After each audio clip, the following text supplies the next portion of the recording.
Nerġaw nibdew bit-tieni sessjoni ta' preżentazzjonijiet. L-ewwel waħda se ssir minn Dr. Michael Spanjol, elettur fid-Dipartiment tal-Malti u l-Istitut tal-Lingwistika tal-Università ta' Malta. Huwa ħasem f'ħafna konferenzi internazzjonali u ppubblika bosta studji f'kotba u rivisti akademiċi. U involut f'żewġ proġetti ta' riċerka, wieħed dwar id-dialetti Maltin u ieħor dwar it-tradizzjoni orali. F'dawn l-aħħar 10 snin fassal u għallem qatt ta' korsijiet tal-Malti, mediku għall-istudenti Maltin u barranin. U dalodu se jkellimna propju dwar dan f'taħdita intitolata Is-saħħa tal-lingwa u l-lingwa tas-saħħa, it-tagħlim tal-Malti mediku lil barranin.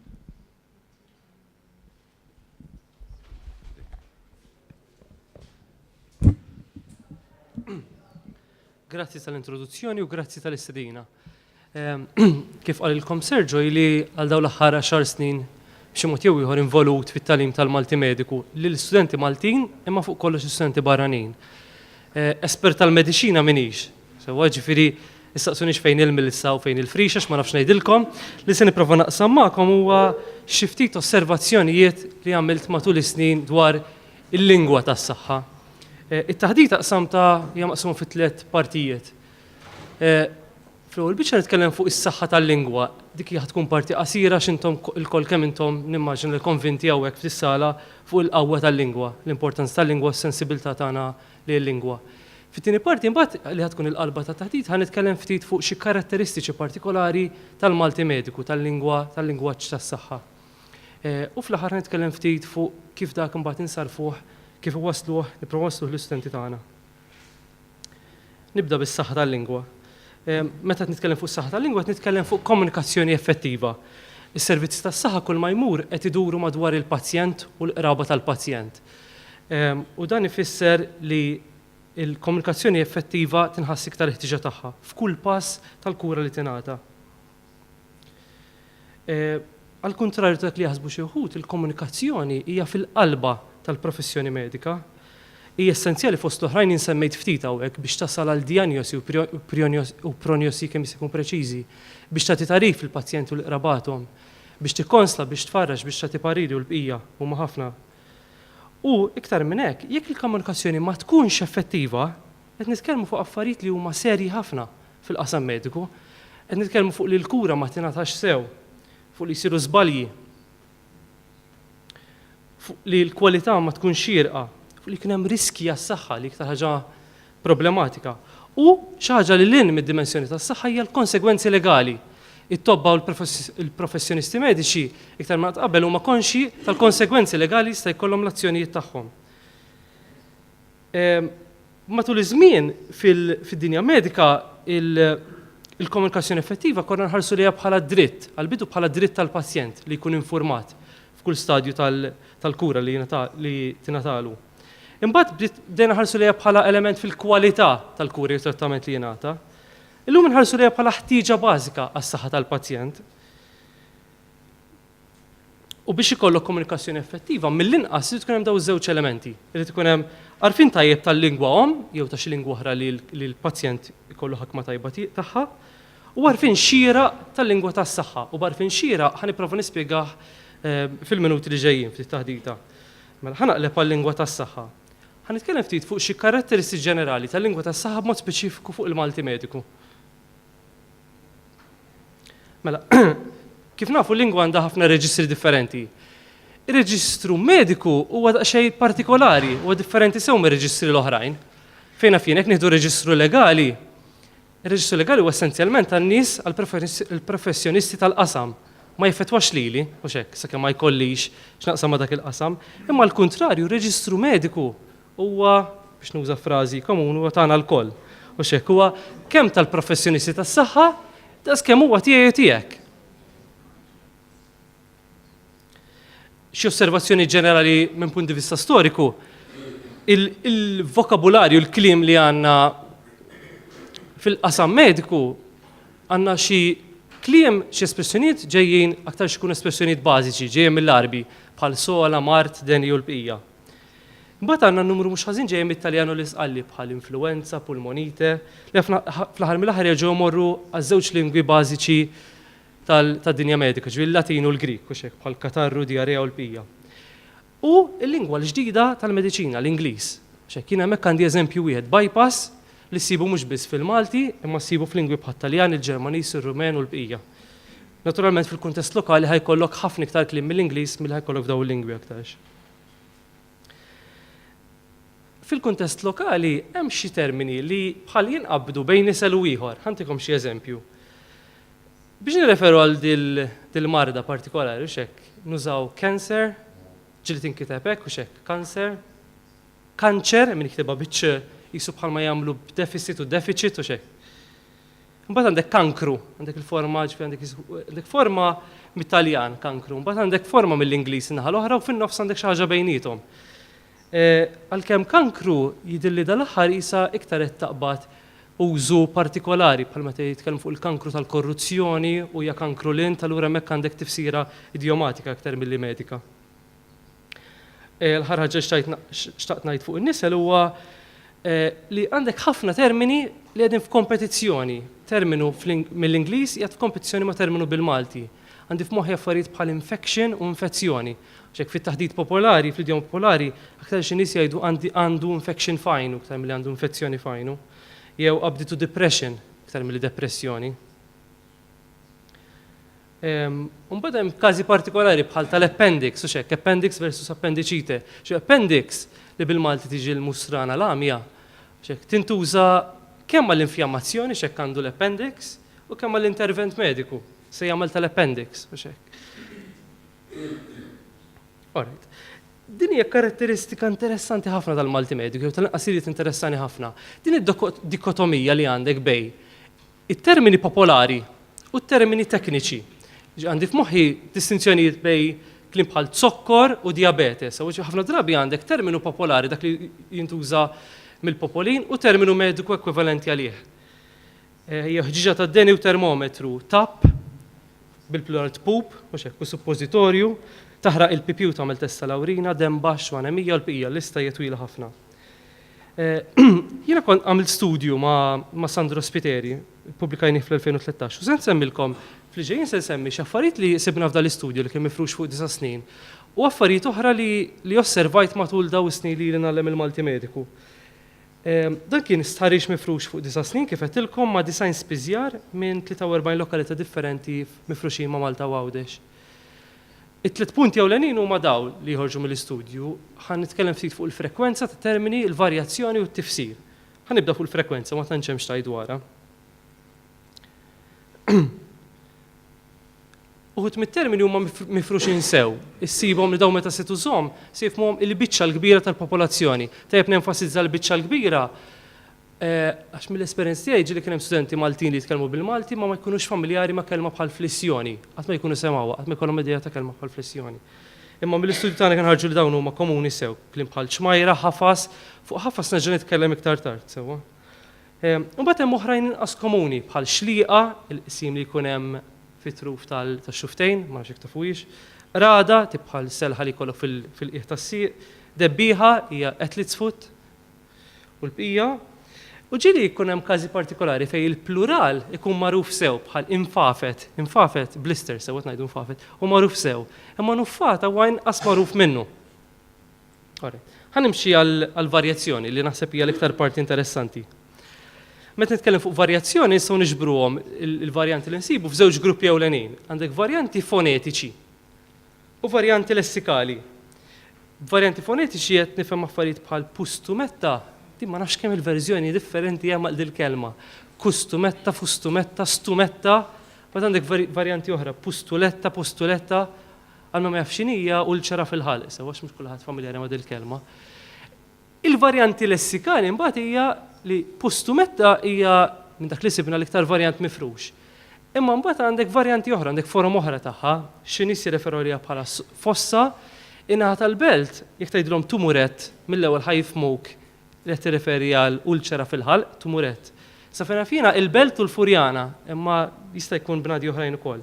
U Għawdex għandek boqqija, jew baqqija, foqqija, insomma jkollok il-varjanti mbagħad fonetiċi tagħha. Il-varjanti fonetiċi bejwet ieħor tista' tiġborhom f'daw iż-żewġ tipi, għandek jew tliet tipi anzi, għandek uħud li jinvolvu bidla vokalika, din mhix ħaġa ta' barra minn hawn, komuni fil-Malti xek xullifa u xollifa, ċellulite u ċellulite. Jekk hemm xi terminu li tixtieq nispjega fuq kemm tgħidu li ftit għax nassumi li kulħadd jafhom daw sew.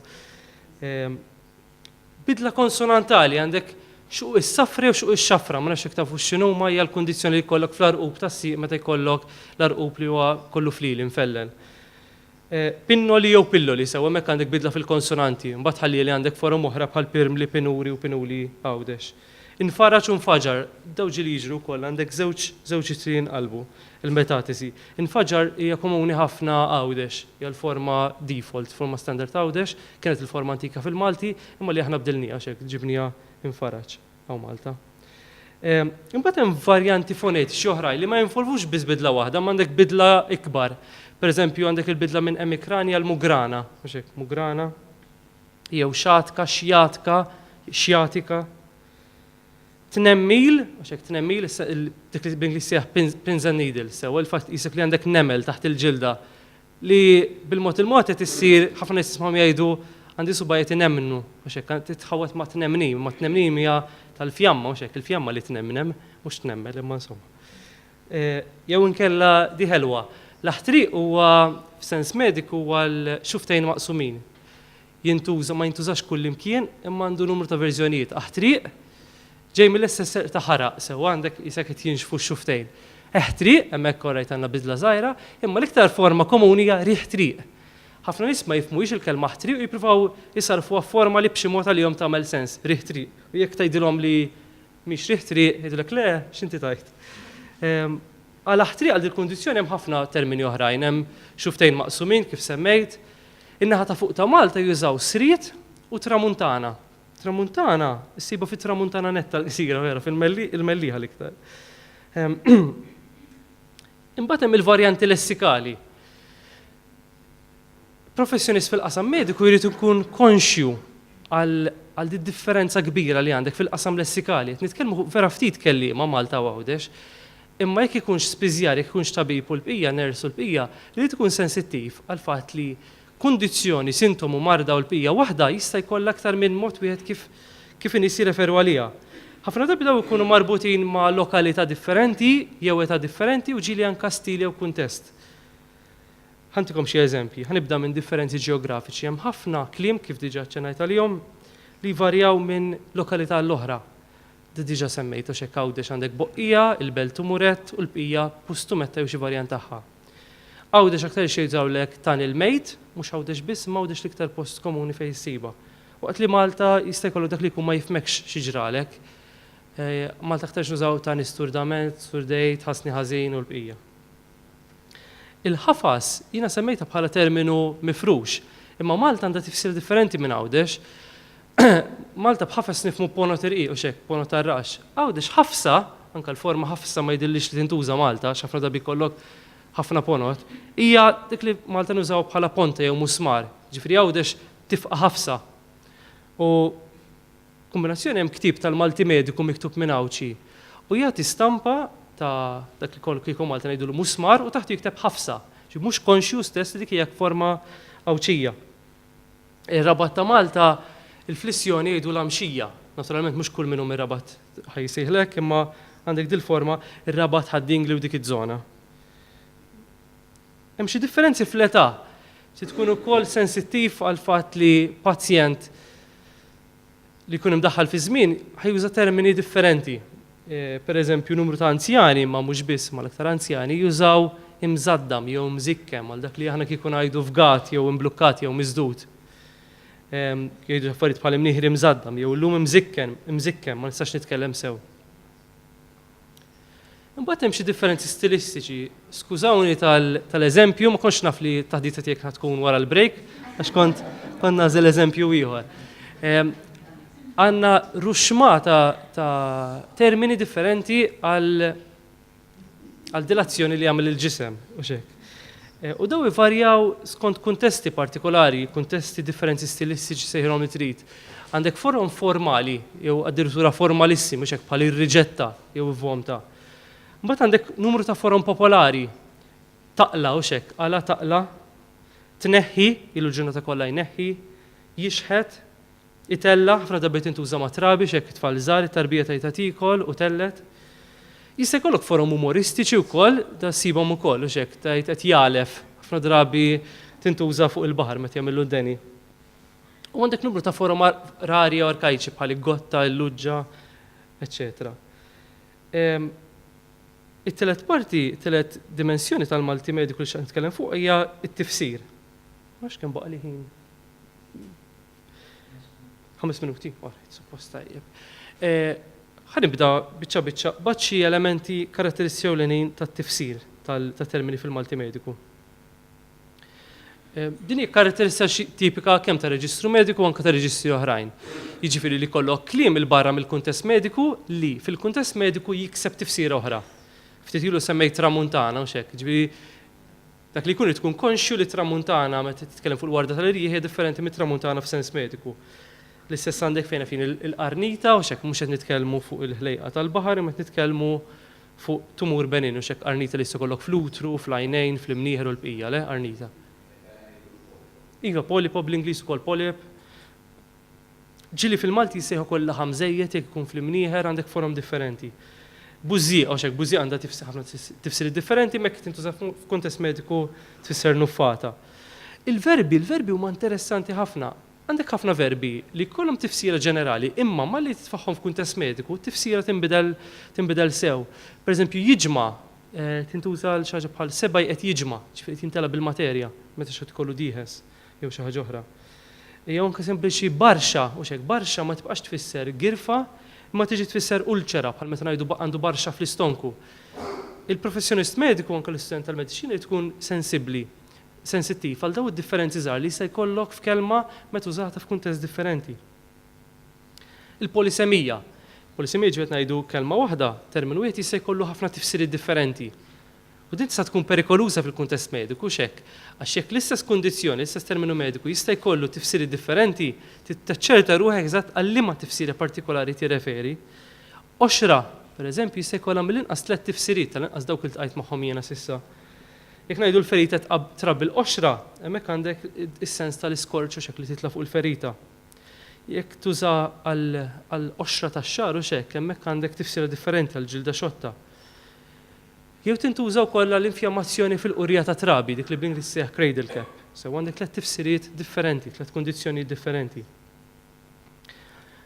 Fossa tista' tkun ponta bil-materju xek bħal meta ngħidu ġismun tela fosos, tista' tkun ulċera fil-ħalq kif qedtilkom bħal pustumetta, imma jista' jkun ukoll musmar kbir imdenni, aktar ikun musmar maqlub. Apparti sensi l-oħra li għandha l-kelma fossa. Imxija, din hija kelma li kif semmejtilkom ir-raba tintuża l-flissjoni. Jiena kont skantat kemm hi mifruxa anke fost studenti għadhom żgħar. Hija marbuta ma' postijiet differenti. Il-biċċa ma li tintuża f'sensi differenti. L-ewwel waħda hija diarea. It-tieni waħda flissjoni semmiltkom u tielet waħda li forsi hija iktar komuni hija l-idea ta' passa għax għandek ħaġa li timxi l-imxija u passa bħalissa. Karatteristika oħra hija sinonimi, sewwa diġà semmejt l-eżempju xejn sabiħ tar-remettar u issa eżempju daqsant ieħor pjaċevoli tad-diarea. Għandek ħafna hekk semmejt uħud minnhom, għandu diarea, għamel imsarnu, biex titkun familjari ma' daw il-ħafna modi differenti li hemm kif tirreferi għal dik il-kondizzjoni u dik l-azzjoni partikolari. Tagħmel maħlul, tagħmel ilma jew tagħmel baħar, għandu l-vixri, għandu l-imxija u l-bqija ħafna oħrajn. Inkella hemm modi differenti di sabi ħafna kif bil-Malti nesprimu il-kunċett ta' meta isek tiltaqa' l-ewwel darba mal-marda, ġiet contract le bl-Ingliż. Għandek sajt għandu deni qabdu u xejn. Bl-Ingliż sajt I caught a cold, xek taqbdu inti bil-Malti jaqbdek imma bil-kontra xek, għandek metafora bil-kontra. Tela u xek tela lu deni, ħariġlu t-sokkor infirixlu, tlaqqat id-dabbar, eċetera. Għandek numru differenti ta' sinonimi u modi differenti kif nesprimu dal-kunċetta meta tiltaqa' l-ewwel darba ma' dil-marda kondizzjoni. U naturalment għandek kollokazzjoni differenti, ġifieri stajt qabditni u ġieħ ta' ras, ma stax tajtelejt li ġieħ ta' ras. Għandek ħafna eufemizmi. Il-lingwaġġ mediku huwa karatterizzat mill-eufemizmi. Hawnhekk għandi xi ftit eżempji. Għaddietu x'hekk għall-puplesija jew dik. Il-pronomi dak u dik jintużaw ħafna fil-kuntest mediku. Jisu biex tevita li semmi l-marja u l-kundizzjoni. Għaddietu dik barra minn fuqna. Mbagħad għandek dawn l-espressjonijiet u x'hekk barra minn fuqna, anke skużi u x'hekk li tuża skużi r-remetta u l-bqija. Hemm fuq tintuża qiegħed fi sptar mentali x'hekk tellgħu hemm fuq, qiegħed hemm fuq. Għamel u x'hekk waħda tfisser ipporga jew għamel lawrina. Mbagħad naturalment tal-partijiet privati għandek ħafna eufemizmi. Grazzi. Għal-kanser għandek ħafna eufemizmi differenti, mestruazzjoni, l-bqija.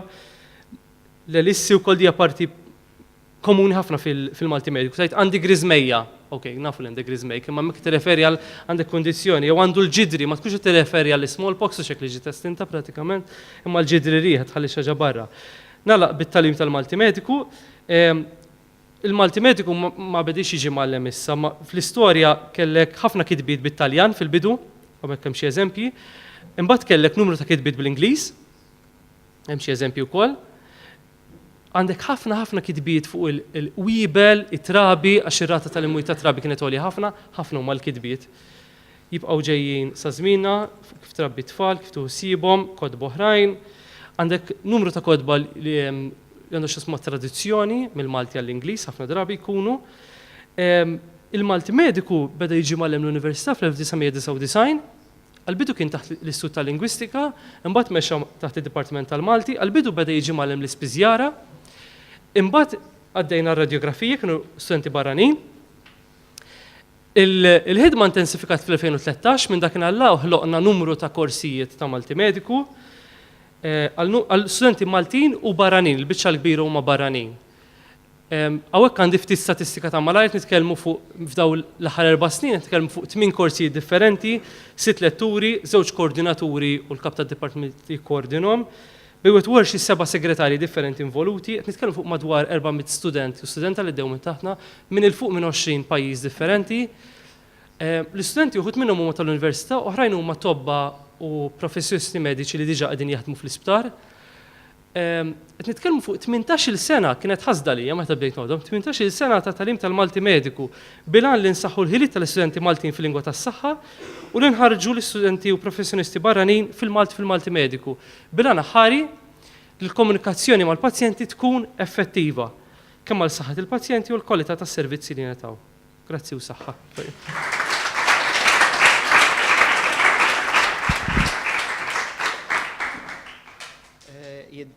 Jiddispjaċini li kelli naġlu ftit fl-aħħar għax kienet vera interessanti ħafna din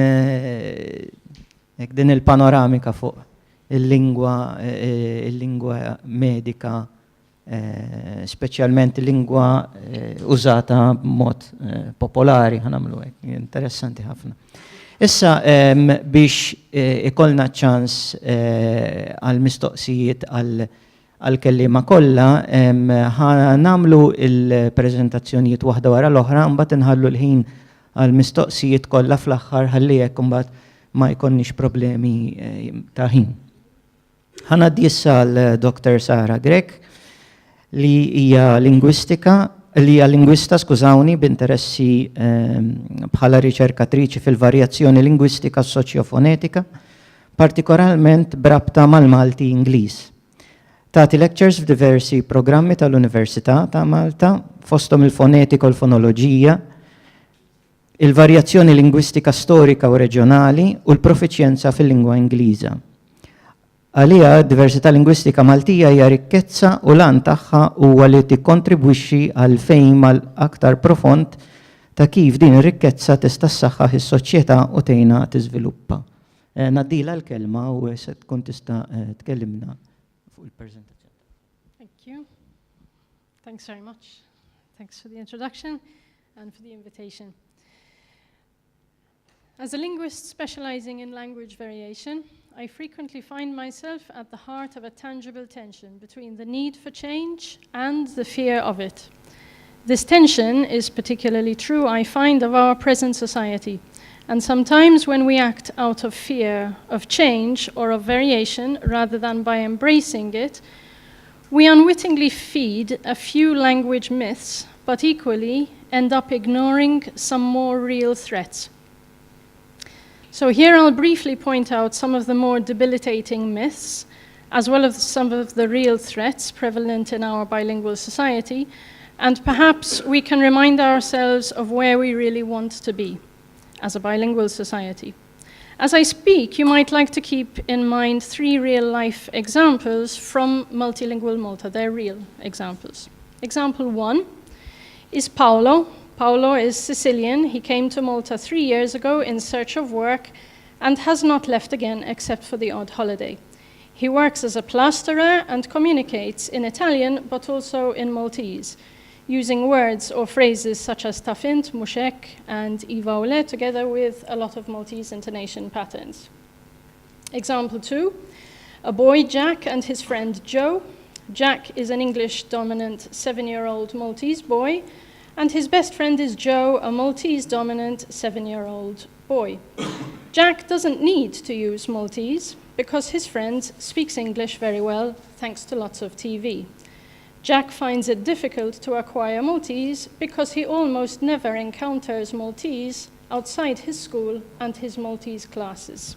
Example number 3. Aisha is a Libyan Arab refugee, unable to go home because of the situation there. She's fluent in English, but at first still didn't know who to ask for help when she first arrived here.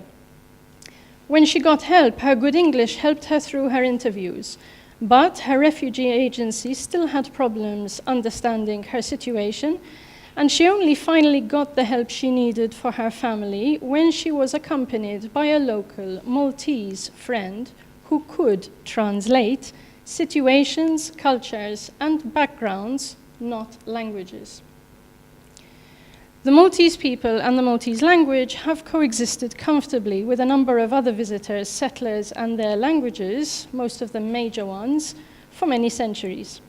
More recently, the pace of change and the fluidity of our society seems to feel more intense than it might once have been.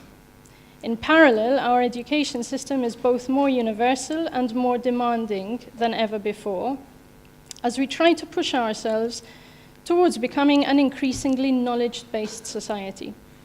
These are just 2 of many factors combining to highlight what was once referred to as our language question.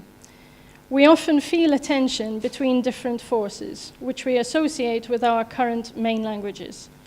We wish to be loyal to our roots, to the language we love, and which we strongly identify with as a unifying feature of our society, but we also want good opportunities for ourselves and our children, and we know we must also exploit our other heritage, the English language, which conveniently happens to be the world's lingua franca.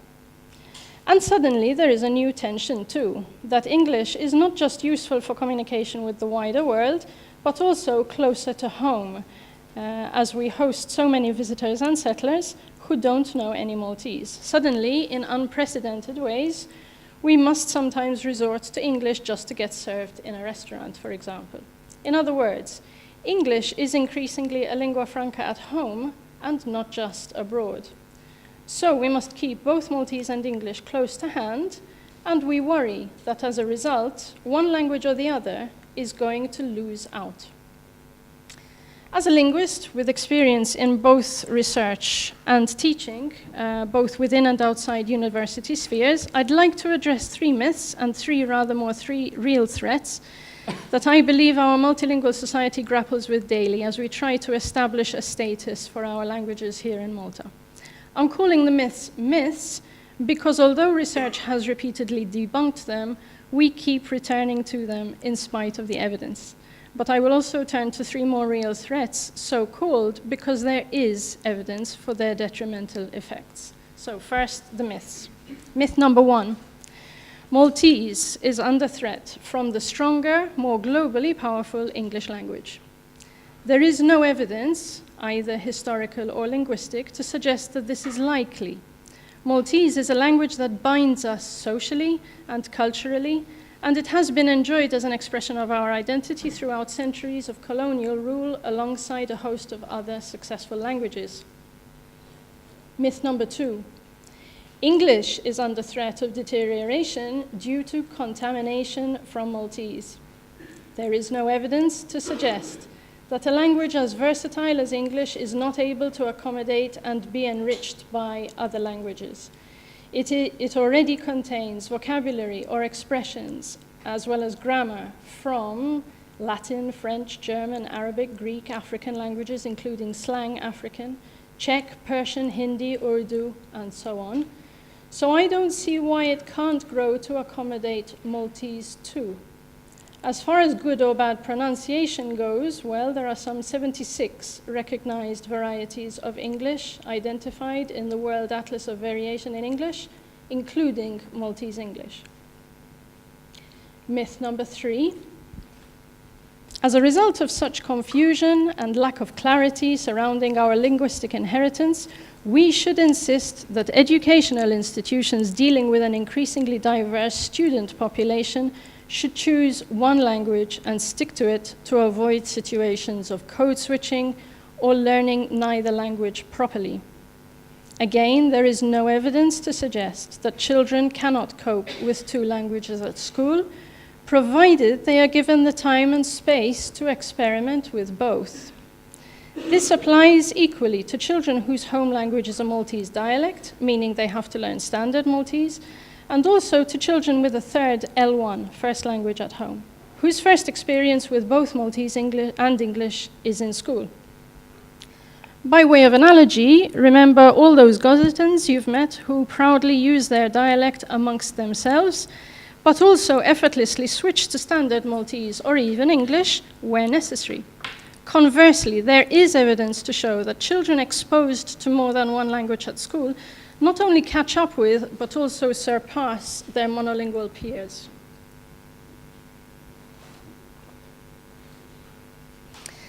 Now, while I term these as myths because there's no evidence to support them, there may well be some real threats to both Maltese and to English, as well as to their successful development during formal education.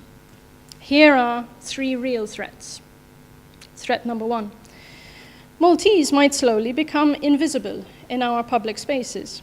If we lack the social, economic, or political will or know-how to commit to adequately representing Maltese in our public spaces, then all those children who don't get Maltese at home, and even some who do, will find it difficult to reinforce the language that they might already be getting at school. Recall the example of Jack and Joe, 7-year-old boys. Jack speaks English, or if you like, Italian, so you can choose any other home language if you like. And he speaks this language at home. And Joe speaks Maltese. Their common language is English, not because it's powerful, but because it's visible everywhere.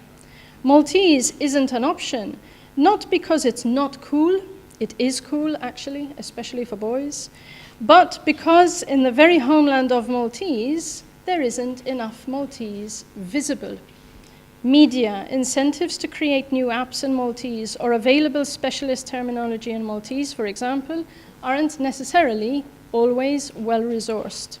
Think about street signs, public notices, well-funded programs, especially for children, debates at local council level, and so on. Such children often feel a lack of Maltese. They know they're missing something because they do hear the Maltese around them, and yet for some reason their access to it is limited. It's up to us as a society to invest resources of time, money, and of course the right people to address this lack of visibility of Maltese in our public spaces. Threat number 2, lack of exposure to a range of contexts for both English and Maltese.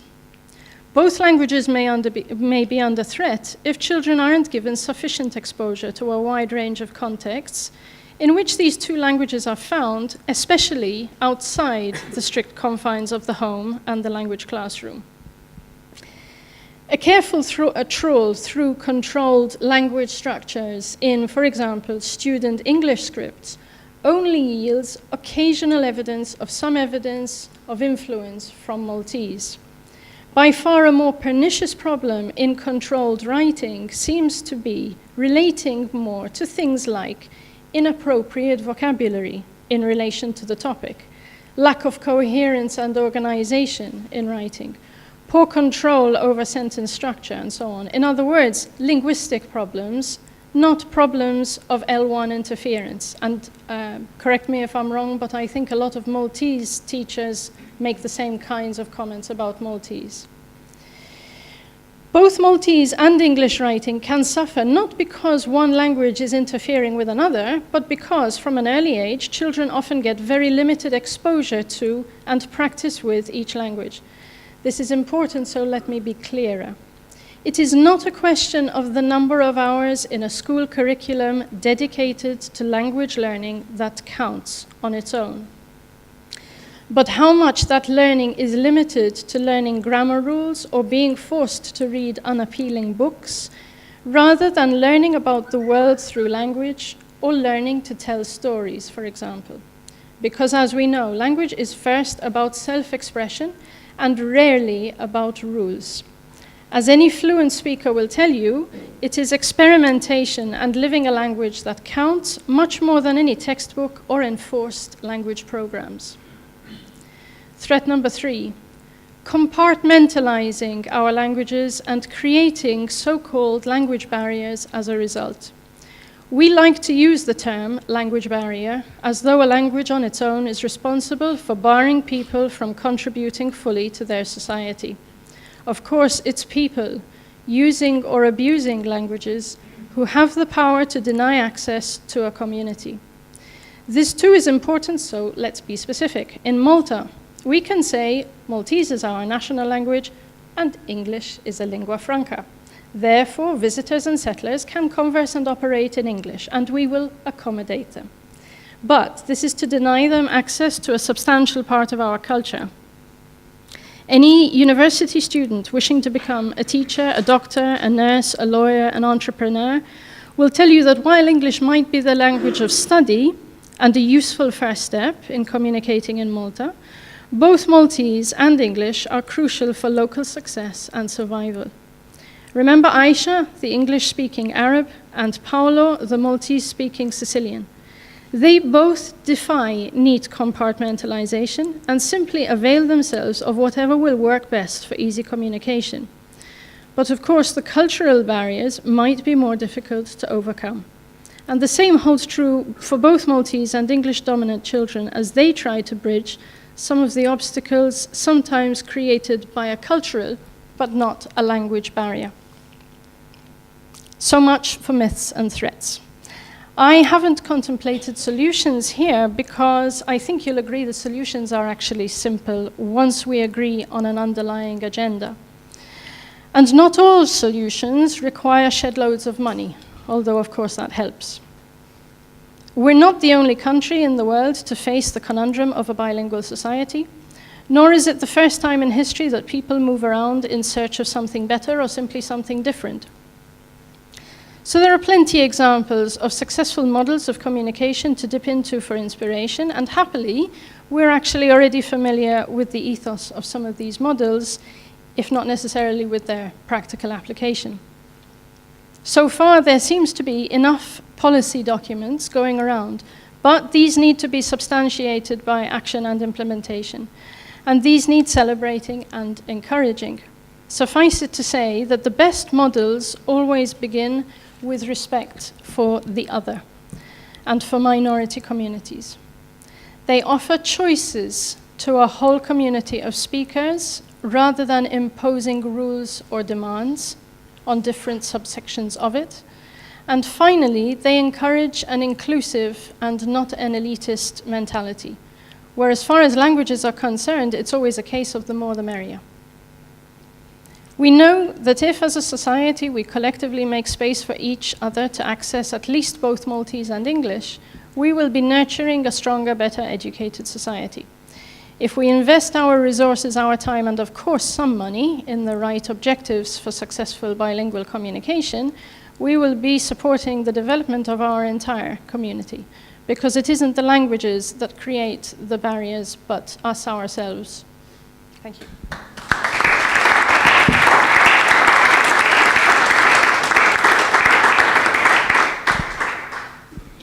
Nirringrazzja lil Dr. Grek għal din il-prezentazzjoni li żgur naħseb li ħaġġib magħha mistoqsijiet u kummenti li xija attwali ħafna. U ngħaddi mill-ewwel għat-tielet kelliema Dr. Mary Muscat li tgħallem il-liġi ambjentali u r-rappreżentanza fil-Fakultà tal-Liġi, Dipartiment tal-Liġi Ċivili. Tikkoordina l-prattiku tal-Masters in Advocacy il-5 sena tal-liġi. Min barra li avukata għaddit 13 sena fil-korp tal-Pulizija fejn daħlet direttament bħala spettur u ila tħarreġ lill-uffiċjali tal-Pulizija fi gradi differenti sa mill-1992. Bħalissa hija l-korrispondent għar-riċerka u x-xjenza għal Malta fiħdan is-SEPOL, l-Aġenzija tal-Unjoni Ewropea li tippromuovi t-taħriġ tal-uffiċjali tal-infurzar tal-liġi. Nħalli il-kelma li. Grazzi. Qabel xejn jiena għażilt li ma nagħmilx il-presentation biex nevita li nagħti xi lecture oħra tal-liġi li nassigurakom illi tkun mimlija lingwaġġ tekniku. Mela, qabel xejn jiena il-tlet punti li nixtieq niddiskuti rigward ġifieri l-użu tal-Malti u mhux tal-Malti biss anke l-użu tal-Ingliż fil-qasam tal-ġustizzja huma tliet punti mela. Jeżistix il-lingwaġġ, il-professjoni li qiegħda tuża dan il-lingwaġġ u allura anka l-aspett kulturali tal-lingwaġġ u t-tielet punt l-identità li hija marbuta ma' dan kollu.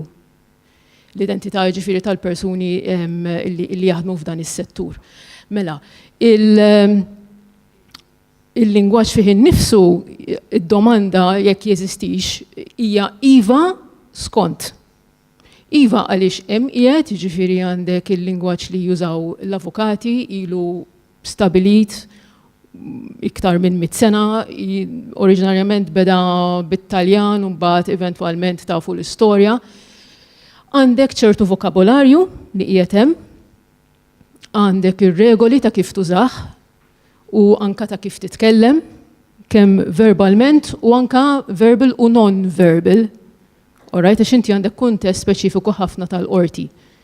Mela allura meta qed tuża il-lingwaġġ, tuża wkoll in-non-verbals li qed jiġu miegħu, il-mod kif qed tindirizza lis-sedja, il-komportament tiegħek, da kollu huwa parti mill-lingwaġġ u lingwaġġ li issa nidħol fiha iktar huwa tekniku ħafna. Għandek il-kuntesti differenti mela, għandek anka sitwazzjonijiet fejn allura inti jew qed tinkludi lil xi ħadd jew nkella tista' teskludi billi tuża dan il-lingwaġġ għax inti qed tinkludi il-persuna li qed jifhmek, imma min mhux qed jifhmek qed teskludih. Jista' jkun allura hemmhekk qed tużah ukoll bħala arma biex itħalli lil xi ħadd milli jifhem forsi l-argument xi ħaġa li kultant tintuża anke bħala tattika u għad xi smieħ ta' kawża, xi ħaġa nħobb nosserva. Għandek ukoll sitwazzjonijiet bħal ġifieri f'lingwaġġi oħrajn ta' tabu. L-iktar li nsibuha fil-pulizija, ċerti frażijiet ma tgħidhomx jew nkella termini. Fit-teatru għandek il-famuża Scottish play, ma tirreferix għalija bisimha u l-istess fil-pulizija ċerti reati ma tirreferix għalihom bisimhom għax dak li kun jgħidlek issemmijiex għax ħadd tiġri. Jiġifieri bil-konsegwenzi kollha soċjali li jista' jkollok jekk inti tikser dik ir-regola mhix miktuba. Jiġifieri lijeskluduk jew nkella jeddu klibatuk id-dog section u d-dog section mhux għax qed taħdem mal-klieb imma għax qed tidħol fil-kenil fid-dar tal-xismu.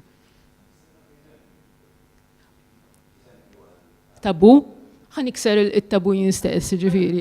Konna nkunu pereżempju fid-distrett u dak li kun jgħidlek kosu kemm ilu ma jkollna xi murder, taħħa għax jista' jkollna xi wieħed jumejn oħra u ġifieri hemm dik it-tendenza. Ġifieri ir-reati li ħadd ma jħu pjaċir jaħdimhom fil-biċċa l-kbira. Il-lingwaġġ huwa tekniku għaliex joħroġ mill-liġi u allura jfisser li inti tittużah f'ċerti ċirkostanzi. Ma tistax tvarja, jekk il-liġi ittajlek żgass, ma tistax tagħti paraphrasing tagħha, mela kien hemm tkissir u kien hemm violenza u tibda telenka ħafna affarijiet. Jekk tuża l-kelma żgass, awtomatikament hija shortcut tal dawn l-affarijiet kollha. Okay? Hemm ħafna affarijiet fil-kriminal illi kważi il-kriminal huwa iktar sinjur miċ-ċivil għal dawn l-affarijiet. U nieħu pjaċir meta inħarreġ pulizija li jkunu għadhom kif daħlu ġifieri għadhom rekluti fil-livell ta' kunti stabbli. Ħafna mill-ħin tiegħi nużah biex nispjega il-lingwaġġ. U kemm hu importanti li tużah b'mod korrett. L-influenza tal-medja hija kbira ħafna. Mhux jiġifieri fil-lingwaġġ biss, imma anke fil-professjoni u fl-identità bħalma sa insemmi iktar quddiem. Il-mod kif persuna jkollu diġà kunċett iffurmat. U allura jista' jkun qiegħed juża il-lingwaġġ għax għandu l-kunċett qed jużah ħażin. Per eżempju, il-kelma li tintuża mill-ġurnalisti żvela. M'intix ħadd tuża fix-xogħol tal-pulizija, żvela jfisser li sekonda hemm xi sigriet, qed niżvela sigriet. Għandek l-idea tal-konfessjoni. Il-konfessjoni hija xi ħaġa reali ħafna fil-liġi, hija mhix sempliċement xhieda, hija xhieda vera partikolari u f'ċirkostanzi partikolari. Mela tikkoreġi lir-rekluta meta juża ċertu lingwaġġ. Il-lingwaġġ huwa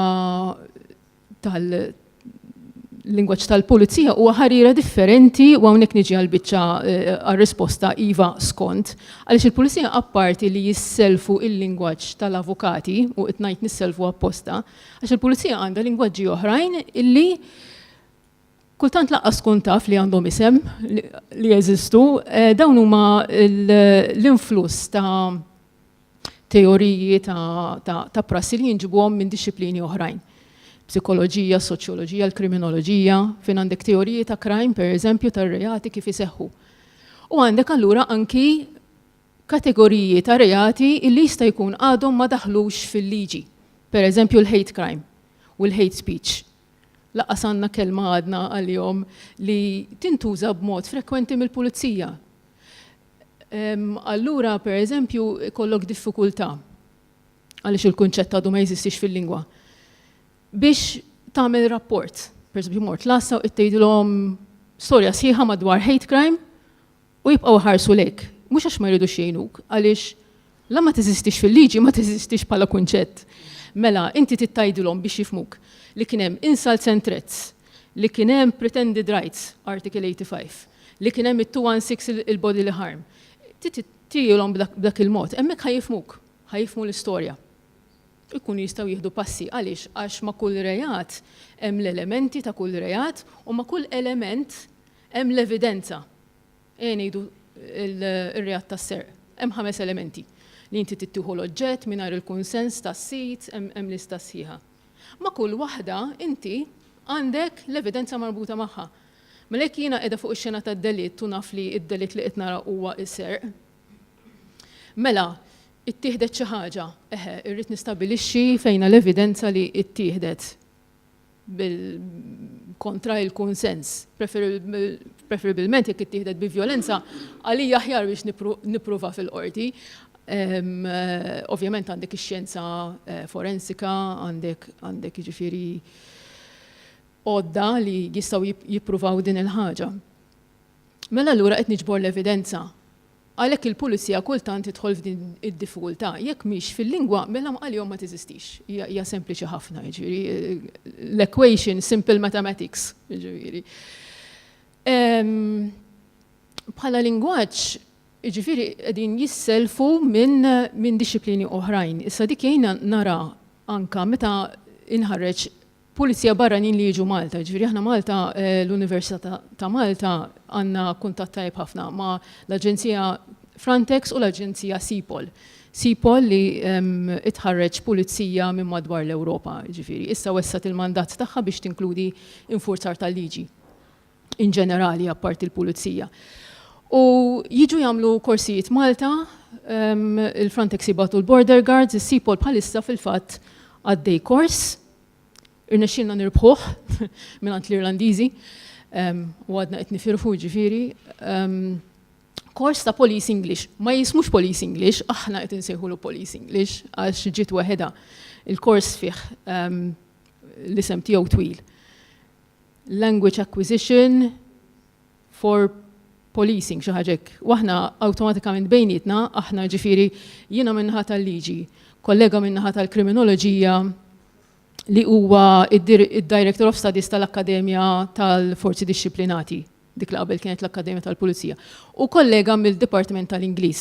Jiena għadna flimkien għamilna il-proposta tfajnija ma nafx kemm il-Rużarju edna u rbaħnija għaliex hija diffiċli ħafna tirbaħ bid minn tas-sipol, diffiċli ħafna. L-aħħar li kellna kors li rbaħnieh kien xi 10 snin ilu u kien f'environmental law. Ġifieri, u beħsibna nibqgħu nagħmluha. Ma kienx sempliċement sitwazzjoni ta' Brexit li ħadna l-vantaġġ ġifieri. U eventwalment dejna nirrealizzaw illi teżisti din il-kreatura jisimha Police English. U minn hemm bdejna ġifieri mbagħad taf kif tiġri tibda taħrab l-immaġinazzjoni nagħmlu textbook fuq hekk, nagħmlu publication fuq hekk, ġifieri nagħmlu dizzjonarju fuq Police English u insomma xi darba naslu, m'għandix dubju. Jeżisti Malti tal-Pulizija għadna ma nafux. Police English jeżisti. Il-Malti fil-Pulizija li jiġri huwa dan. Il-lingwaġġ tal-Pulizija huwa funzjonali ħafna. Jekk hemm bżonn tqassar u tuża l-abbrevjazzjonijiet ħatużhom. Jekk hemm bżonn tgħid MO flok modus operandi ħatejda. Jekk hemm bżonn tgħid Article 18 biex tifhem li huwa r-reat kontinwat ħatużah. Okay? Għaliex inti għandek mezzi oħrajn apparti il-vuċi. Għandek pereżempju itwassal il-messaġġ tiegħek permezz tar-radju. Sekk inti għandek bżonn il-breathalyzer, ħatoqgħod tgħidlu għandi bżonn l-apparat tat-test tan-nifs. Għandi bżonn il-breathalyzer. Aw inċident għandi bżonn il-breathalyzer biex jiġi biex nara u wix fis-sakra. Pereżempju. Il-Malti jintuża b'mod interessanti biex tajt in-numri. Jekk għandek numru ta' reġistrazzjoni, in-number plate, u inti qiegħed tgħid pereżempju ma tgħidx ABC, inti tgħid Alfa Bravo Charlie. Imma mbagħad in-numri ma tgħidhomx bl-Ingliż, tgħidhom bil-Malti, 1, 2, 3. Għax jekk tgħidhom bl-Ingliż hemm ċans li fir-radio ma tinftihemx. Allura aħjar tgħidhom bil-Malti, għax anke jekk taqbad nofsa ħatasal għalija b'xi mod. Ġifieri bħala lingwaġġ meta pulizija jibda jagħmel ħafna code switching jew qassar juża shortcuts mhux bitka żbira għal Malti għax il-funzjoni hija hekk. U ħafna drabi ninnota pulizija barra mill-ambjent tagħhom, dekunu f'ambjent familjari jew anke l-università waqt xi lecture, jibdew jitkellmu bl-istess mod. U dak li jkun jgħidlek iwa tkellem sew, kienet tiġri li id-dar. Persuni li ħobbu l-Malti u jtuni lecture fuq il-Malti imissek tisti titkellemek u inti sakemm tagħmel l-aġġustament bejn ix-xogħol u d-dar u ma tistax tfehmu ma x'inti laqqas forsi tkun konxja tagħha dil ħaġa. U bl-istess mod għax inti tkun imdorr il-qorti pereżempju tobot il-ħela tal-ħin. Allura ħafna drabi inti tibda għaddej bl-istorja tiegħek speċjalment jekk tkun xut u tibda twaqfek. Il-qorti hija hekk, ġifieri tini kollox fil-qasir ejja għal punt id-dunkwe għax imbagħad tibda diħel it-Taljan apparti il-Latin jiġifieri. U dak li jkun jaħsbek li inti forsi aggressiv għax qed ngħidlek ejdili fil-qasir. Ġifieri dik parti mill-lingwaġġ ukoll. It-tieni punt il-professjoni hija marbuta mal-lingwaġġ, apparti jew ħanejtek il-lingwaġġ huwa karatteristika wkoll tal-professjoni. Hija ħafna iktar faċli għall-avukati biex jidentifikaw il-professjoni tagħhom, anke sempliċi fatt alright, illum inbidlet m'għadniex bid-dottorat, issa ġejna LLB, baċellerat fil-liġi u mbagħad il-Masters in Advocacy. Allura inkisret daqsxejn it-tradizzjoni ta' li tindirizza avukat dottore imma xorta baqgħet. Mbagħad ittieħdet deċiżjoni biex dak li jkun mhux ħajqgħod ikun fil-qorti wieqaf u jgħid sekonda inti x'int bħalissa għandek id-dottorat jew le għax tiġi kera. Mela xorta ħatibqa' tindirizza il-professjoni bid-dottore. Jew dottoressa.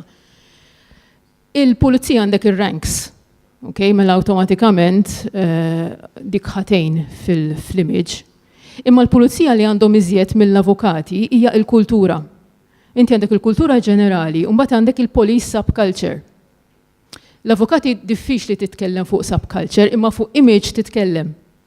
U b'mod partikolari, meta wieħed jistudja dan l-aspett antropoloġiku tal-professjoni, jiltaqa' mal-kelma Harvardization, li hija ġifieri l-standard l-iktar għoli Amerikan, ovvjament, li avukat jista' jilħaq. U riċentament min isegwi x'jiġri l-Amerika, kien hemm l-spokesperson tal-White House, riċentament Anthony Scaramucci, li waħda mill-ewwel affarijiet li ddikjara li jiena igradwajt minn Harvard, speċi jiena item fuq, il-professjoni għandek l-image. Il-pulizija jbatu minna dik għaliex għadna ma nistgħux nitkellmu fuq il-professjoni tal-pulizija. Issa meta ssifer u tattendi konferenzi palma speċjalment konferenzi ta' SIPOL, is-SIP akademji u anki universitajiet tal-pulizija minn madwar l-Ewropa, speċjalment il-Ġermaniżi, li jitkellmu fuq il-professjoni tal-pulizija. Jitkellmu fuq police science. U police science mhux il-forensika, it-taqsima tal-forensika, it is a whole science għax għandek xjenzi oħrajn, għandek disċiplini oħrajn. Mela għandek għalfejn issejħilha professjoni. Għandhom il-prassi li biex tidħol kun tistabli, tidħol bid-degree. Malta qegħdin jidħlu bid-degrees imma għax iridu huma l-entry requirements mhux bid-degree, għal spettur iva, imma inti b'A levels u l-affarijiet l-oħrajn ġifieri intermediate, etc. Okay, ġifieri il-professjoni kieku tingħata daqsxejn imbottatura bħala idea, nibdew minn hemmhekk. Ġifieri li inti toħloq din il-struttura fiha nnifisha ġifieri. Jiena kienet taffaxxinani meta dħalt fil-97, ġifieri ngħidu 20 sena ilu, mir-rank tiegħi ta' spettur kien hemm 80, 5 biss konna nisa. Jien kont il-ħames waħda. Id-diffikultà tal-pulizija, il-kuntistablijiet fejn kont, li jindirizzawni bħala mem. Kien kif suppost indirizza fizzjal mara. Kien jgħidu li ser. U kienu jispjegaw li imma jtuni spjegazzjoni żgħira, parentesi, għax ħanejdlek, jiena imdorri ngħid ser għandek ċertu ammont ta' rispett. Issa jekk ngħidlek m'hemm mhux noqsok mir-rispett, isek għandek miżin u ittiżen. Skużani tuħux għalik, jiena ħanibqa' ngħidlek ser. Domt sentejn hekk u ma sforzajthomx għax għattu saġġelija mbagħad tafu x'tagħmel. Waħedha bdiet tirkupra, ovvjament għenet ħafna l-fatt li kien hemm maġistrati nisa. Xorta maġistrat, bħal minti tgħid xorta spettur, imma sinjura maġistrat, sinjura spettur. U kont ngħidulhom għajdu li sinjura spettur bħalma jgħid lill-maġistrat. U kien jgħidu li għandi sada fil-ħodu biex ngħidlek, mhux aħjar naqtawha fil-qasir qabel jaħrab il-ħallil, speċi. Again, ġifieri il-funzjonalità. Alright, hemm ċertu urġenza u emerġenza li inti il-lingwaġġ ħajjinbidel, il-komportament tiegħek ħajjinbidel. Hemm kultura sħiħa tal-pulizija, ġifieri. Issa it-tielet punt l-identità u hawnhekk xi ħaġa li għadni qed nitgħallem dwarha jiena anki bħala lettur l-università. Bħalissa fil-Masters in Advocacy l-ewwel qed ngħidu bħala ECTS għandek design. Il-praktikum jammonta għal 30, ġifieri terz. Issa l-praktikum qed ngħidu mela titmur, mhux li tmur ġifieri tagħmel il-prattika għand avukat, dika fidejk wara l-ħin tal-lezzjoni ġifieri. Il-praktikum ġifieri nofru krettu fuq dak li nsejħu l-legal clinic. Literalment ġifieri qiegħed tagħmel xogħol pro bono qiegħed f'uffiċċju, l-uffiċċju huwa bażat il-Kottonera u Kottonera Resource Center tal-Università. U jiġu nies ta' vera ġifieri bil-problemi tagħhom reali u inti tirrappreżenthom il-qorti. Ħajkollok il-mentor tiegħek ġifieri għax inti m'għandekx il-warrant. Imma ħadd mexxi kollox inti, ġifieri ħadd tagħmel l-inkartament inti, il-dokumenti, jekk hemm bżonn ġifieri tiftaħ il-kawża inti, eċetera. Kellna każijiet ġifieri komplikati, realistiċi ħafna, talmu ħafna, ġifieri dik parti minna legal clinic. U mbagħad għandek il-client interviews, għandek min jallem fuq kif twaqqaf uffiċċju u law firm, għandna wkoll il-moot court. Issa, il-moot court mhuwiex fittizju daqskemm wieħed jaħseb, u l-moot court huwa nagħmlu apposta il-qorti il-belt. Mela inti dħalt fil-bini tal-qorti, again, parti mill-kultura, ġifieri hemm xi ħaġa identifikabbli. U għandek imħallef ta' vera, ġifieri każ ta' vera wkoll li ma ġiex appellat. Ġifieri inti għandek l-inkartament kollu tal-qorti, il-file affarijiet li ġraw, ġifieri u nies li jeżistu.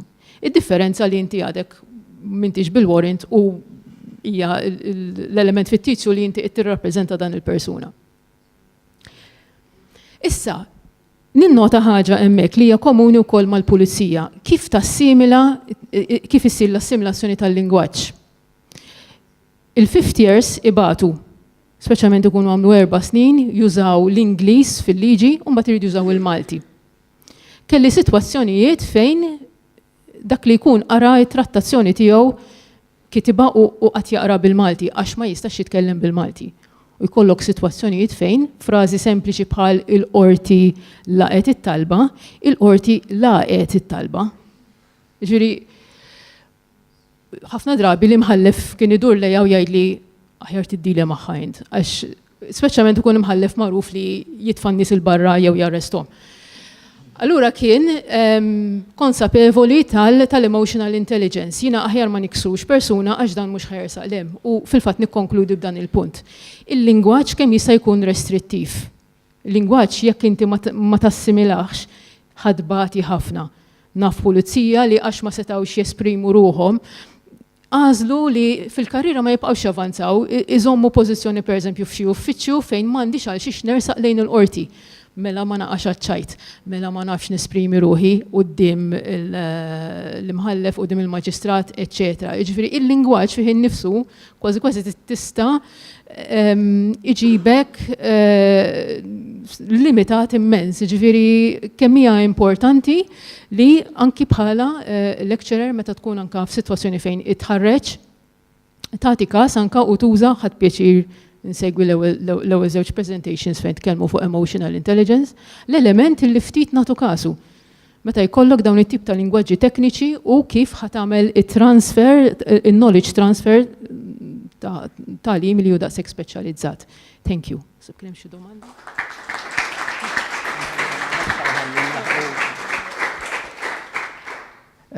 Nirringrazzjak u ngħaddi għal-kellim li jmiss, nixtieq nintroduċi lil Ron van Marshalkervert Borch, tajjeb. Din ilha fuq moħħi jumejn minn meta Mark batli u ħalluni nieħu pjaċir daqsxejn biha. Magħruf sempliċement bħala Ron għall-benefiċċju pubbliku. Huwa stilista mwieled l-Olanda li taqlem il-Malti sa livell tajjeb ħafna u ħadmu fiħdan tan-negozju ta' kuljum. U wieħed mill-kofondaturi ta' ditta Charles and Ron li kibret u għamlet suċċess f'Malta. Ħajkellimna dwar il-Malti f'soċjetà multilingwi. Hello, mela, jiena Ron. L-ewwel darba li intqajt mal-partner tiegħi kont għadni ngħix Holland, jien imwieled Holland u għext hemm sakemm kelli 21. Wara ftit f'93 mbagħad ġejt ngħix Malta u minn hemm ovvjament ma ħareġ lura għax bqajt hawnhekk, imma f'dak iż-żmien ovvjament ma kontx naf li ħanibqgħu għal żmien twil. Kienet xi ħaġa ġdida, jien ħassejt li jrid nipprova, kont nitkellem bl-Ingliż fluently, ġifieri stajt bqajt li forsi ma tallimx il-lingwa Maltija, ma jien minn dejjem kienu jinteressawni il-lingwi u nara importanti ħafna biex tkun parti minn soċjetà li tkun taf titkellem il-lingwa. Ovvjament fil-bidu kont nuża il-lingwa Ingliża, ma wara ftit mill-ewwel jibdew ċertu frustrazzjonijiet. Everyday situations fej kont imur nixtri l-ħaxix u wara ftit kont ninduna li kienu qed iżommu li iżjed flus. Għax kont qed inkellimhom bil-Ingliż. U bdejt ngħid dil-ħaġa nixtieq nibdilha u l-kunjata tiegħi kienet minn bidu net kienet tgħid li jien bil-Malti ħankellmek. Kienet titkellem ftit bil-Ingliż imma minn dejjem kienet tkellimni bil-Malti u naħseb għalhekk tallimt il-Malti iktar forsi easy minn ħadd ieħor. Ukoll il-ħbieb li kelli f'dak iż-żminijiet kienu kollha l-ewwel preferenza tagħhom kienu jitkellmu bil-Malti u ħafna drabi jien kont hemm preżenti u nisma' biss. U bdejt nagħmel sforz li nibda nikkonċentra fuq x'inhu ma jgħidu u wara ftit bdejt ninduna li bdejt nippikja ċertu kliem, ċertu sentenzi. U naħseb wara sena u nofs sentejn bdejt nitkellem ftit bil-Malti. Kont ngħid ċertu sentenzi, dak iż-żmien ma kontx naf il-kliem eżatt fej kienu jispiċċaw, ma on what I used to hear kont nirrepeti u mill-ewwel in-nies kienu jibqgħu speċ ta' l-aħwa kif ħriġ dik is-sentenza. U wara iktar żmien ovvjament bdejt niddistingwi il-kliem, ngħid ukoll li qatt ma ħadd classes jew courses fil-Malti u qatt ma ftaħt ktieb dejjem billi kont nisma' u kont nesperjenza fil-ħajja ta' kuljum. L-ewwel xogħol tiegħi kien ġewwa Taslima. Għax naħseb l-esperjenzi kienu differenti ħafna. Fej kont naħdem Taslima, ovvjament ma kienx daqshekk problema, għax kważi kulħadd kien jitkellem bl-Ingliż. Jien kont nara stramba li kont nintaqa' ma' nies Maltin li kienu jgħidu li jien ma nafx nitkellem bil-Malti jew ftit.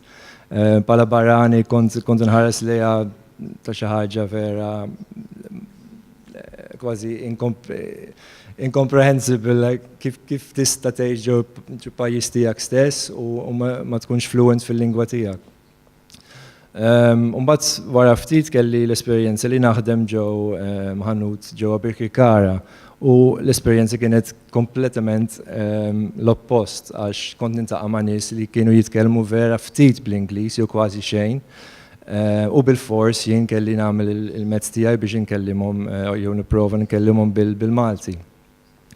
Naħseb li interessanti li ġew pajjiż żgħar bħal Malta u forsi 5-10 minutes il-bot minn xulxin hemm dawk id-differenzi tal-lingwa.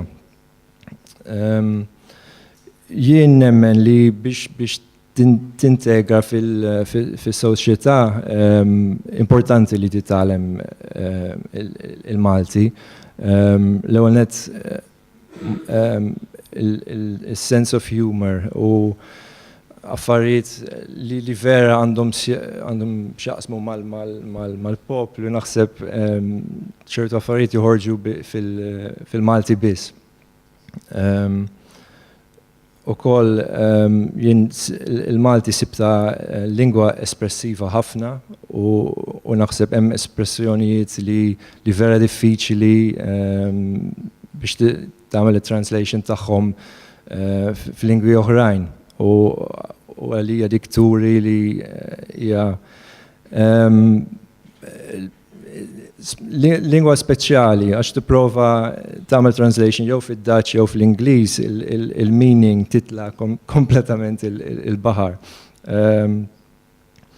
Ukoll once li tallimt il-Malti jisu bdejt niftaħ forsi moħħi għal Taljan bdejt ninduna li bdejt nifhem ċertu kliem waqt li meta kont ngħix l-Olanda.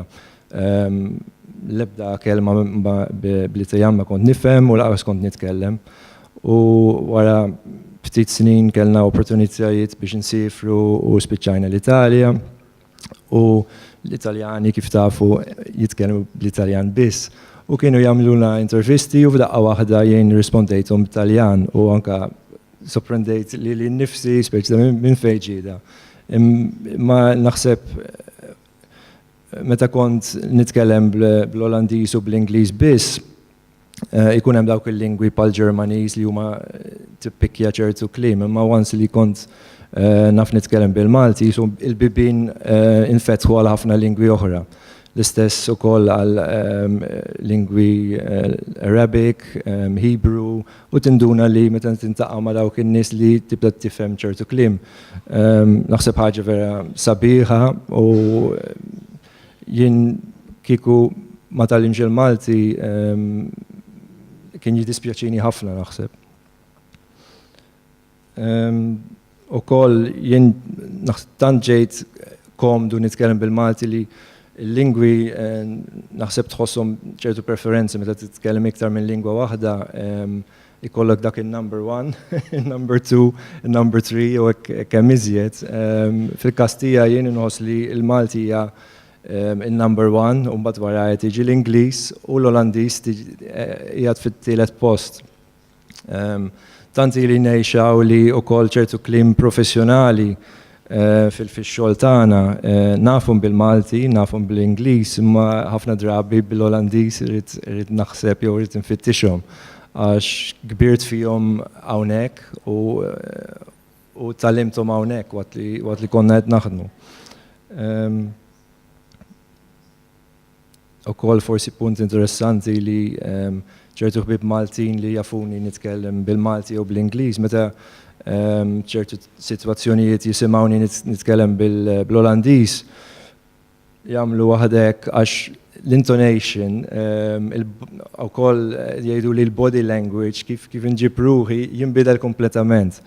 U naħseb li hija prova li meta titgħallem lingwa inti tieħu il-mod kif titkellem, il-mod ta' the social aspect u kif iġib ruħek, inti tadatta għal fejn tkun.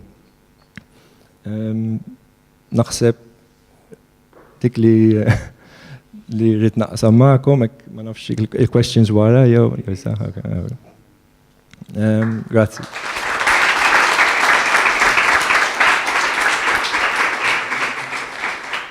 10 minuti, all right, tawna 10 minuti, nixtieq nilqa' l-mistoqsijiet tal-kelliema tagħna.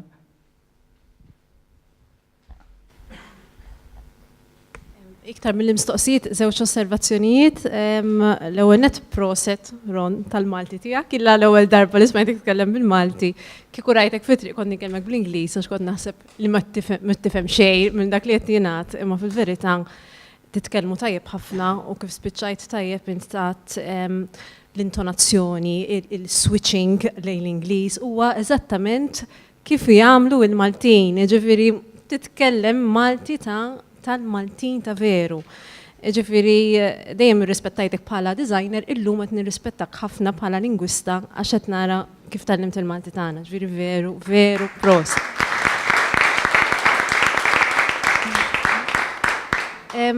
Kummenti ħorżajr dwar il-preżentazzjoni ta' Michael Spanjol. Ammirajt il-mod kif intom ġbartu id-data collection ta'kom. Jekk fimtek sew intom gortu għand spiżjara fl-ispiżeriji. Mhux falċli li inti ikollok database ta' Malti mediku, però huwa Malti li juża l-poplu. Ġifieri intom ma mortux għand it-tobba jew l-ispeċjalisti jew imma mortu għand spiżjara. Ġifieri daw jiltaqgħu mal-Maltin qed jisimgħu veru x'qed jingħad minn Maltin fl-irħula żgħar u fl-irkejjen kollha ta' Malta u rnexxielkom tiġbru din informazzjoni reali, attwali u li hija importanti ħafna ta' użu kbir. Jila l-ewwel darba kont naf li smajt li anke ġifieri mbagħad tkellimtu fuq pubblikazzjonijiet fuq il-Malti Mediku, eċetera. Ma kontx naf kemm importanti, ma wara li smajtek titkellem veru qed napprezza ħafna din iġġabra ta' informazzjoni li intom għandkom. Thank you, grazzi. Iva mela. Grazzi tal-apprezzament. Bdejna mill-ispiżjara raġuni kważi li ġiet bl-ħsieb fis-sens li għal-bidu konna nagħtu l-Malti l-ispiżjara. U kienu l-istudenti li jkollhom il-placements kull ġimgħa jmorru jew kull 15 kienu jmorru fi spiżerija differenti u bdew iġibu magħhom dal-kliem strampa nsejjalu hekk, espressjonijiet li ma tkunx smajthom int id-dar. U għalhekk bdejna mill-ispiżjara li r-riżulta wara kien li kien kważi punta tluq tajjeb ħafna għaliex l-ispiżjara kif tajt inti huma forsi iktar minn tobba dawk il-professjonisti mediċi li ltaqgħu direttament mal-poplu. U kif nafu fil-kultura Maltija ħafna drabi tmur l-ewwel għand l-ispiżjar, mhux hekk, u taqbes it-tabib tmur direttament l-ispiżjar. Ma jfissirx li preżentajt jien ġew biss minn hemmhekk, imma dak kien il-punt ta' tluq, mbagħad inkomplejna nimlew b'informazzjoni minn infermiera, tobba u l-bqija. Xi mistoqsijiet oħra jew kummenti oħra, nibdew minn mis-senjur u mbagħad nadus. Jiena nixtieq nagħmel suġġeriment, jiena ftit dilettant, inqalleb dizzjonarji antiki. U nsib kliem Malti antik. Pereżempju biex nagħti eżempju, dorbies ifisser iljun. Nixtieq ninkoraġġixxi forsi bħala persuna li tgħallem l-università biex ix-xewqa tiegħi pereżempju titwettaq anke fi grad akademiku. Għaliex qegħdin nitilfu teżor kbir il-Malti l-antik. Jiena ifhimni ftit għax m'iniex professjonist, imma ta' dilettant li jien. Imma tant sibt deb ħansejjaħlu u tant sibt kliem sabiħ. Jien naf ħor ħar. Ħor huwa gentleman, ħar huwa spicy. Ġifieri ara x'rikkezza. Ma nafx forsi nixtieq li da suġġeriment tgħaddih l-università jew hekk, ma nafx.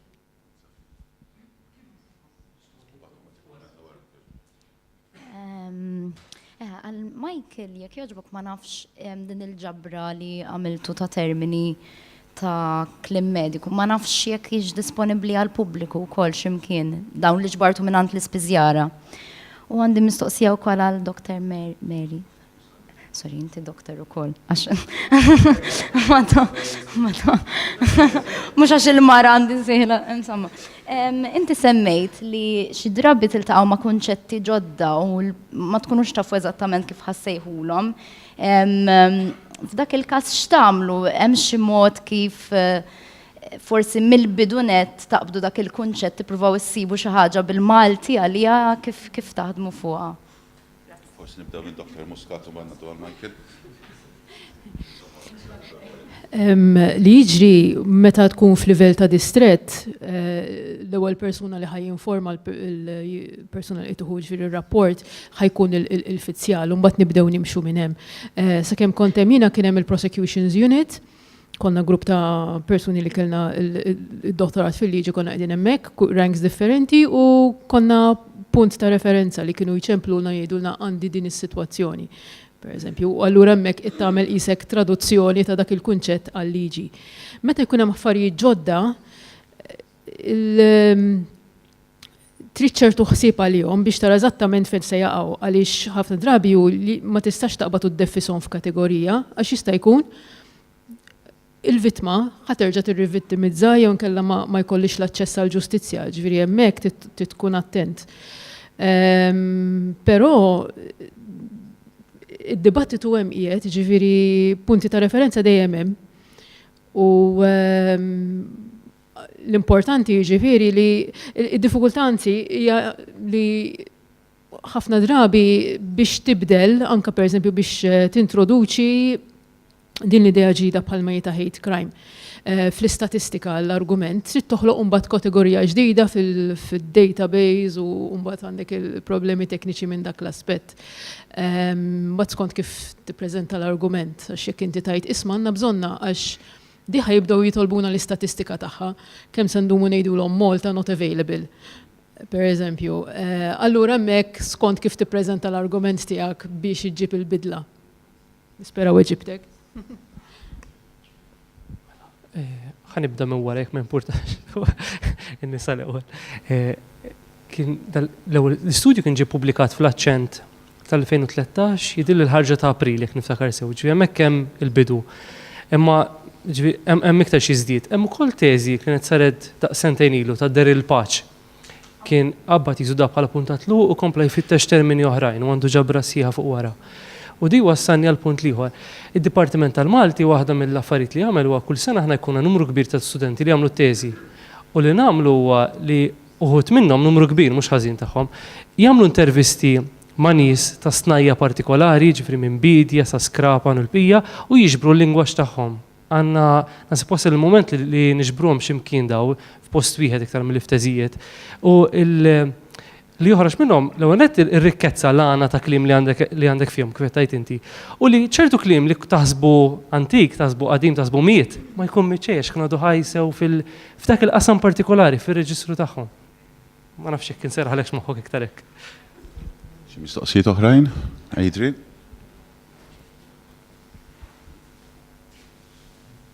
Grazzi tal-prezentazzjonijiet tagħkom. Għandi mistoqsija għal Sera u għal Mary. Fil-każ ta' Mary, il-mistoqsija tiegħi hija il-pulizija jiltaqgħu ma' ħafna barranin il-ħin kollu, żgur.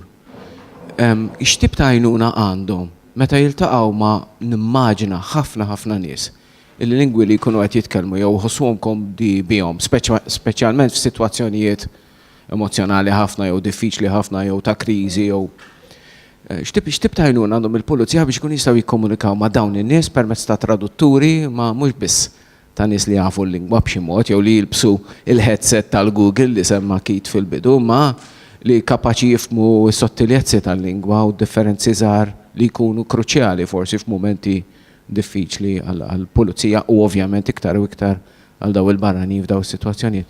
U mistoqsija għal Sera, grazzi tal-preżentazzjoni tiegħek Sera, inti taqbad ħafna temi jaħarqu.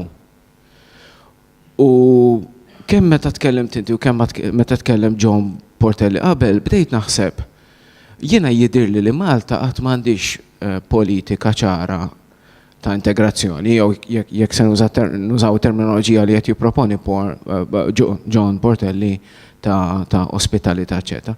Kemm hu importanti illi l-għanet ikonna politika ta' integrazzjoni naturalment trid bil-fors tinkludi kwistjonijiet marbutin mal-Malti, mal-Ingliż u anki mal-ħafna lingwi oħrajn, il-multilingwiżmu tagħna. U kemm daw il-miti, it-tlet miti jew li semmejt inti u anki il-problemi, diffikultajiet li semmejt inti fit-tieni parti tat-taħdita tiegħek, kemm jistgħu jinfluwenzaw dik il-politika ta' integrità aw ta' integrazzjoni jew ta' ospitalità. Grazzi. Dr. Muscat, Mela, iktar kemm jgħaddi żmien, iktar qiegħda ssir fil-fatt problema fejn qabel forsi kienet iktar faċli li anke kien hemm pulizija li kienu diġà anki imħarġin u gradwati f'ċerti lingwi, pereżempju l-Arbi, li telefonata u jassistik il-kollega jiġifieri. Illum il-ġurnata dik ma tantx tista' tagħmilha bl-influss ta' lingwi li hawn mitkellma ġifieri. Postijiet bħal Buġibba, l-Assa tal-Qawra ġifieri pereżempju San Ġiljan, Taslima. Jeżisti netwerk ta' tradutturi li ħafna drabi jkunu anka l-istess persuni li jkunu maħturin mill-qorti ġifieri. Normalment il-rikjesta tgħaddit mill-control room u allura min ikun duty officer. Ħafna drabi jużaw il-networks tagħhom stess jekk tkun każ urġenti. Hija problema nista' ġifieri mill-feedback li nieħu jiena ġifieri mill-istudenti tagħna l-università li jkunu pulizija jgħidulek ġifieri kemm hija diffiċli, speċjalment ikun hemm sitwazzjoni ta' emerġenza. M'għandix dubju li l-istess ħaġa ġifieri forsi jiltaqgħu magħha paramediċi. Meta tkun ġifieri l-ewwel persuna li wasalt fuq il-post ukoll, ġifieri m'hemmx lingwa oħra ħlief dik li qed jitkellem il-persuna, ġifieri tipprova tistabbilixxi x'inhu jiġri. Iva, qed issir problema issa. Qabel kien hemm forsi mod informali kif tissortja, imissa naħseb qiegħda tikber. Ġifieri iva. Ivvintaw taqsima ġdida Tourism Police li ħasbu li ħajindirizzawa dil ħaġa imma dik hija turizmu, din mhijiex turizmu. U li tagħmel patrol u tkun taf titkellem lingwa oħra mhijiex Tourism Police laqqas kif kont spjegajtilhom darba. Tourism Police għandek community policing partikolari ħafna, ġifieri. Għadhom qed jindunaw bil-kunċett x'inhu.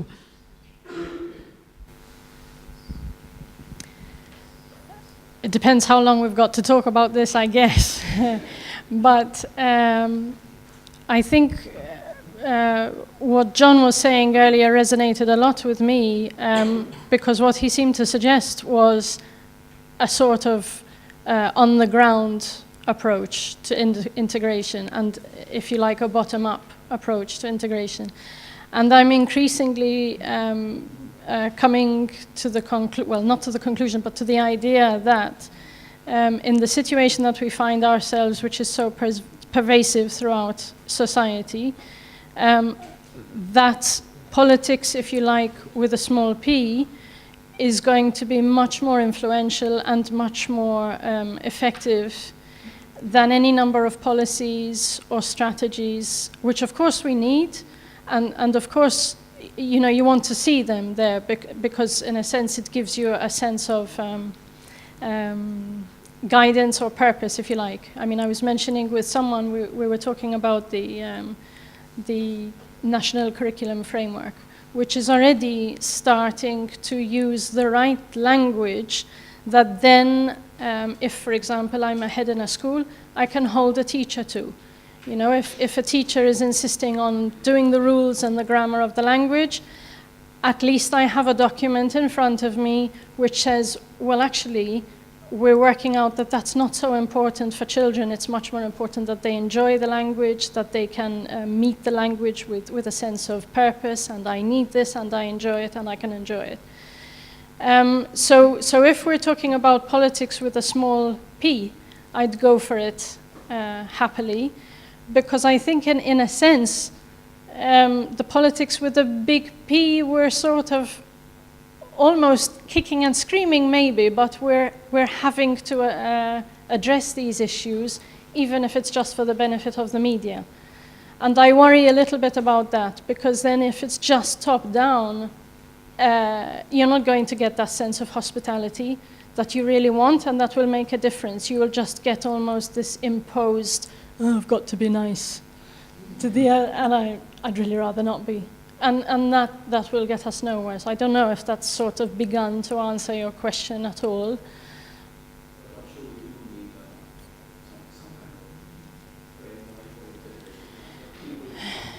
Yes.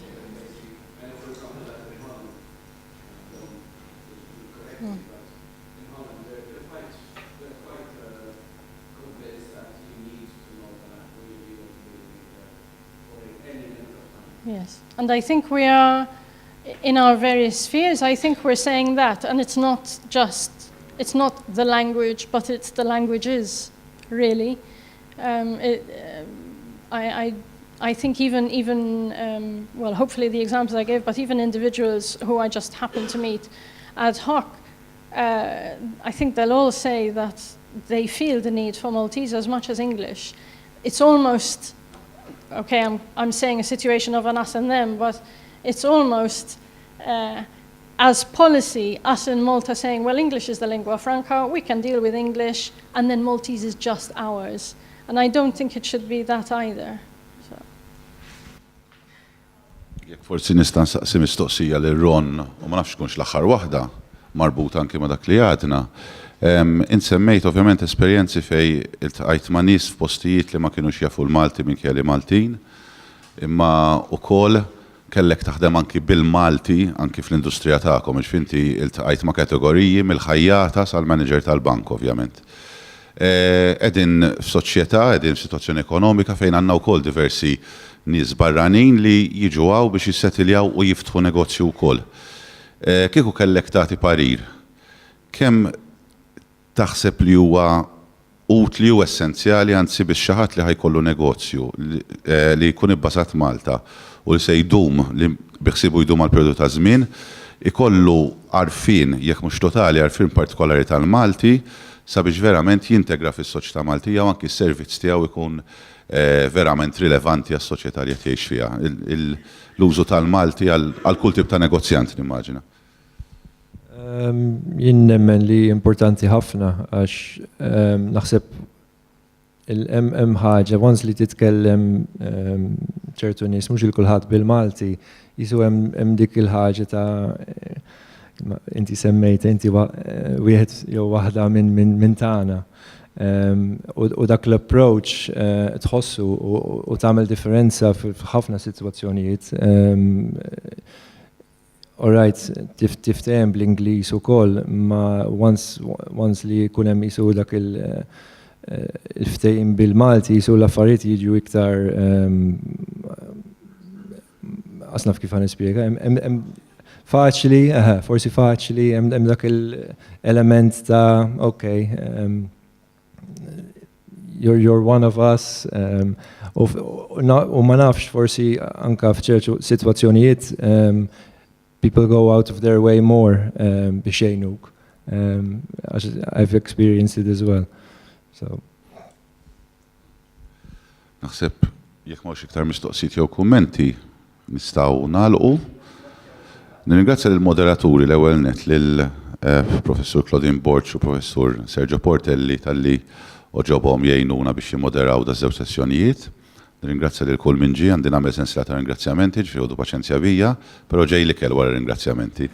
Ċiri nirringrazzja lill-malmin tiegħi li huma l-Kummissjoni Ewropea u rappreżentanza tal-li tawna s-sala biex nkun nistgħu naħdmu fiha, lil ko-organizzaturi sħabna importanti ħafna li huma l-Inizjamed, għal darb'oħra naħseb kienet konferenza ta' suċċess, lil kelliema kollha li oġobhom dal-proġett u għall-ewwel kien proġett flajru, però mbagħad bil-mod il-mod bejn nsibu l-kelliema u naħseb wasanna għal interventi importanti li se jwaslu eventwalment anki għal rakkomandazzjonijiet politiċi li nisperaw jaslu għanti minn għandhom jaslu.